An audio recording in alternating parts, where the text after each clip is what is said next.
Assalamualaikum warahmatullahi wabarakatuh. Nama saya Khairul Fitriah, semester 2 dari kampus TIK Al-Latifiyah. Saya di sini akan menjawab soal-soal UTS mata kuliah Ulumul Quran. Di sini ada 3 soal. Yang pertama itu, seperti yang kita ketahui bahwa ilmu ma'anil hadis adalah ilmu yang mengaji atau membahas prinsip-prinsip metodologi memahami hadis Nabi, sehingga hadis tersebut dapat dipahami maksud kandungannya secara tepat dan profesional. Pertanyaannya adalah yang A, apa saja objek kajian ilmu ma'anil hadis? Yang kedua, apa saja faktor pendukung ilmu ma'anil hadis? Saya akan jawab yang A. Objek kajian ilmu ma'anil hadis itu adalah hadis Nabi yang sulit untuk dipahami maksudnya, tepat pada bagian matan hadis, baik di tekstual maupun kontekstual. Saya akan menjawab yang B. Sebenarnya ilmu ma'anil hadis itu tidak dapat diaplikasikan secara mandiri tanpa dukungan ilmu lainnya. Nah, adapun pendukung ilmu ma'anil hadis yang sangat diperlukan adalah ada 4. Yang pertama, ilmu asbabul wurud. Yang kedua, ilmu tawarihul mutun. Yang ketiga, ilmu lughah. Yang keempat, hermeneutik.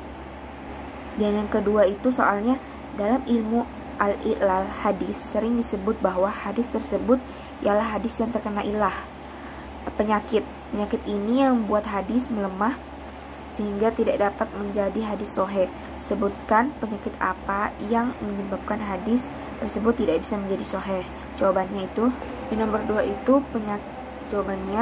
penyakitnya itu terletak pada sanad atau matan atau kedua-duanya. Ya, contohnya itu memutasilkan yang mukot bisa disebut menyambungkan sanad padahal sanad tersebut terputus atau mukot. Nah, memarfukan yang mauquf seakan-akan hadis tersebut menyadarkan kepada Nabi padahal perawi menghentikannya sampai sahabat, dan memasukkan kata-kata tambahan kepada matan sehingga hadis tersebut mendapatkan kecatatan. Dan soal yang ketiga itu, jelaskan dengan sejelas-jelasnya apa itu mukhtaliful hadis dan bagaimana cara menyelesaikan hadis yang kontradiktif beserta contohnya. Jawabannya adalah pengertian ilmu mukhtaliful hadis. Secara bahasa, kata mukhtaliful adalah isim fa'il yang artinya bertentangan atau berselisih. Sedangkan menurut istilah, ilmu mukhtaliful hadis adalah ilmu yang membahas tentang hadis-hadis yang nampak saling bertentangan, lalu mengkompromikan antara keduanya atau diunggulkan oleh salah satu keduanya.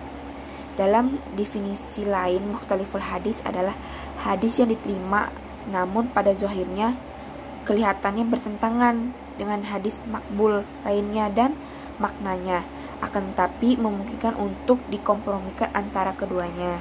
Dan mukhtaliful hadis sendiri itu mempunyai metodenya itu ada 4. Metode yang pertama itu al-jam' wa taufik yang artinya kompromi. Yang kedua itu al-nas yang artinya penghapusan. Yang ketiga itu al-tarjih, pengunggulan.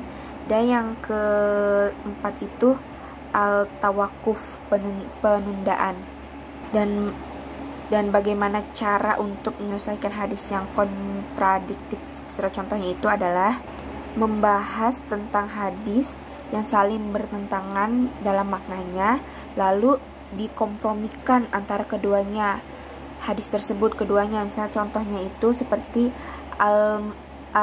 al-ma'u yang yunajjisuhu syai', yang artinya air tidak bisa dinajiskan siapapun. Terus bertentangan dengan hadis iza balagol ma'u kullataina lam yajmil najas, itu yang artinya jika air telah mencapai 2 kulah maka tidak akan membawa najis. Sekilas dua hadis tersebut tampak bertentangan, namun hadis tersebut dapat dikompromikan sehingga tidak terjadi bertentangan karena dikompromikan antara hadis yang kedua hadis pertama dengan hadis yang bertentangan itu. Ibnu Qutaibah mengatakan Rasulullah menyabdakan hadis pertama berdasarkan kebiasaan. Hadis pertama itu berdasarkan kebiasaan dari yang paling banyak terlihat karena pernyataan beliau tersebut merupakan khususan. Dengan demikian ukuran air itu dua kula suatu ukuran yang tidak dapat dinajiskan. Nah, seperti itu. Jadi jika ada hadis yang bertentangan, kita dapat dikompromikan terlebih dahulu sehingga tidak terjadi, sehingga kita bisa menyelesaikan hadis yang kontradiktif sehingga tidak ada.